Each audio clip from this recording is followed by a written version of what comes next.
Deathclaws. The name alone sends shivers down the spine of any Wastelander.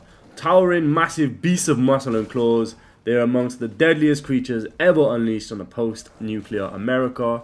But where the fuck did they come from? Who created them? And have they always been mindless killing machines? Welcome to what will be the first of hopefully many Fallout lore videos on the channel, where today we're going to uncover the origins, evolution and mystery of the Deathclaw. Deathclaws, believe it or not, were not a natural product of post-nuclear evolution. They were a military experiment. Of course they were. This is America. Originally, they were engineered before the Great War by the US military as a replacement for human soldiers, specifically in close quarter combat. Using DNA from the Jackson's chameleon, a real-life species known for its strength, speed, and camouflage, these crazy scientists blended reptilian traits with generic engineering to create the prototype known as Deathclaws. These creatures were meant to be fast, lethal, and super intelligent.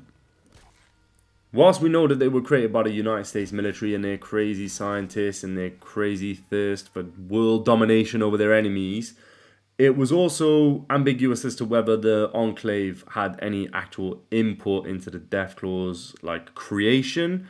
Members of the Appalachian division did note that the genetic manipulation that made this amazing apex predator was very similar in the structural design to their own projects. And I like to think that someone at the Enclave was just sat there scratching his head or scratching his helmet thinking, did we make this? Was this an us thing? Is this ours? It looks like ours and it sounds like ours, which I just love the idea of. That is brilliant. Imagine that conversation. So obviously we've talked about the original creation of the Deathclaw, so we're going to talk a bit about how they're introduced in the games as well. I have just recorded this section just before doing this, and I babbled so much about obviously how I preferred, say, New Vegas to 3 or 3 to New Vegas, or the engine on 4 and blah blah blah, that I just completely got carried away. So we're gonna make it a little bit quicker this time around. Obviously, Fallout 1 and 2, the original Fallout, Deathclaws are quite rare to come across, but they're absolutely terrifying, of course. And they're just covered in mystery. Because you're like, what the hell is this? And their appearance alone just hints at something completely unnatural. You start thinking that clearly these are the result of the bombs. By Fallout 2, you then learn of the Enclave's experiments on Deathclaws, and you even encounter a talking, intelligent Deathclaws, which is crazy, a blatant result of generic tampering from the Enclave or from the military and all these good things. Sadly, or should I say fortunately for any lone wanderers, these intelligent variants were just completely exterminated by the Enclave to prevent rebellion. They didn't want the Deathclaws getting too clever, too smart, completely over, dethroning them and just taking over the world, of course. And then in Fallout 3, Deathclaws here were a little bit more common than obviously in Fallout 1 and 2. Roaming the capital Wasteland, of course, appearing in areas like Old Elney. The Enclave had fitted some with mind control helmets in Fallout 3, making them that little bit more dangerous, guys. Just a little bit more dangerous. But it wasn't really until Fallout New Vegas, at least for me personally, it felt like, that we started seeing the true terrifying side of the apex predator that is known as the Deathclaw. Because I swear to God, the first time I played New Vegas, I must have been about 12, 13 years old.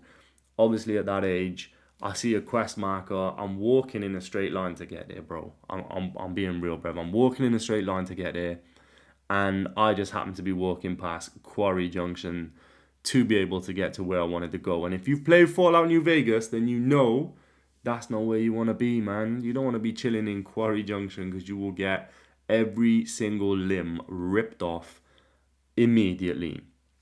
But yeah, Fallout New Vegas for me, that's when the Deathclaw really become super terrifying and more of a threat than in 3, because you were just seeing them all the time. And I cannot wait to see them in Season 2 of Fallout on Amazon Prime as well. Fallout 4, you know, completely reimagined the whole Wasteland. Never mind just Deathclaws. You know, every monster in Fallout 4 was improved. The engines were improved. Weapons were improved. Everything was. And as a result of that, we had new animations and proper deadly behavior from the Deathclaws boys. Let me tell you, you know, there's footage in this video where the Deathclaws just ripping apart raiders where I'm filming, which by the way is so hard to do on just a PlayStation. If I still had my PC that I was gaming on before I sold it last year, it would have been a lot easier because I could have used mods, like better mods anyway than PS5. But with Fallout 4, we did get introductions as well to variants like the Albino, the Matriarch, and the glowing Deathclaw, which, you know, just already adds to how terrifying the Deathclaw is. And not only that, a Deathclaw on his own is terrifying, but then we got legendary variants as well. You know, you can get a legendary glowing Deathclaw.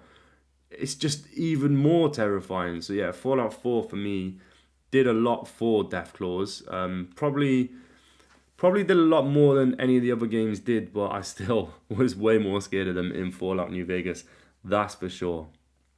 And then Fallout 76, what can I say about Fallout 76? If you were subscribed to this channel before this video and you're just like, what the hell, Az has put a video up, it's been years and years. Thank you so much, first of all. And secondly, I apologise. Obviously, Fallout 76 was my bread and butter on this channel. Don't want to get too much into that, but there was a lot of personal stuff going on in my life and I just had to walk away from content creation. But hopefully, we're back. Fallout 76 is set way earlier than the other games. 76 shows as well that Deathclaws were roaming around just 25 years after the bombs had dropped. Do you know what I mean? You know, we come out on Reclamation Day and Deathclaws are already out there, bro, as if it wasn't going to be hard enough as it is. So this suggests that either there was a pre-war release from the US military or just a rapid post-war adaptation to the Wasteland as we know it, likely due to the experiments they'd obviously had done on them. So that's what I like to think. I think they just, you know, they adapted super quick. And it was just game over for anyone to come out of the vault 25 years after the bombs dropped, especially me as a player on Fallout 76. So we've talked about Deathclaw's appearances in game, but we haven't really touched upon their actual appearance. I wish I could get Bruce Buffer to introduce them in a mental way, but Deathclaws stand at 10 feet tall, thick, really thick and scaly hides that obviously do very good bullet resistance and obviously energy weapon resistance as well. Their claws, as we've seen, can literally just disembowel power armored soldiers with just a single swipe. There's a reason that you can actually use their claws as a weapon in game. Shout out to the God Roll Deathclaw gauntlet that I managed to pull one time. But, you know, despite looking stupid and looking like just a big generic monster, Deathclaws are intelligent, man. Some use strategy, they ambush their prey, they protect their young, as we've seen in previous titles. Fallout 76, in the clips you would have seen in this video actually just before this one, where you have to get the Deathclaw egg. So, you know, we see that they have caring natures in that sense. Obviously, Fallout 2, we've seen intelligent variants as well, where they could speak and reason, proving that, you know, we probably could control their minds in the future. It wouldn't surprise me if in the next Fallout we did maybe explore that option once again. And like any normal beast, they are territorial. That's for sure. You know, you step into a Deathclaw's ends, you're gonna get it. Do you know what I mean? They will get you. They nest in like isolated places. You see them on mountain tops quite a lot in 76, I find, or even in Deathclaw Island. That's pretty fucking isolated if you ask me, protecting their eggs obviously. Most are solitary, but you can get some in some loose packs, especially in Fallout 76, to be honest. It makes sense that there's more in packs in Fallout 76 than the previous Fallout games, because obviously that's fresh out, closer to the bombs drops, whereas, you know, 3, 4 New Vegas are a lot further into the future, so that makes perfect sense. So overall, to summarize, in the Fallout universe, Deathclaws literally symbolize the thirst for power of humanity, the greed of humanity, creating something that is literally too powerful to control. They are literally monsters born from war, science, and fear. While some factions obviously tried to control them and to tame them, all ultimately failed, as we found out in this video. Deathclaws serve as a warning, a reminder of the dangers of unchecked experimentation and military ambition that is just way too big. Just tone it down a little bit, please. Come on. But of course, whether they're encountered in the dark corridors of Vault 13, the deserts of New Vegas, the mountains and the forests of Appalachia, Deathclaws are truly, truly unforgettable encounters. We've probably all got a story of a random Deathclaw encounter that we've had throughout Fallout, whichever game we were playing. They're more than just enemies, they're literally relics of a war-torn world, reminders of the past, and most definitely warnings for the future. Now, guys and girls, if you did enjoy this lore type video, the first of its kind on my channel, please just drop a comment. It's going to mean a lot. That's even if you're still here, if you're still hanging around. It will mean a lot to me. As you can see, if you're new here, you look through my channel, we haven't uploaded in a long time. It's been a hard time, to be honest, but I'm back, hopefully. And I think I said that on my last one, so I truly do mean it this time. So please drop a like if you enjoyed. Drop anything that you think I got wrong in the comments, please. I'm open to criticism.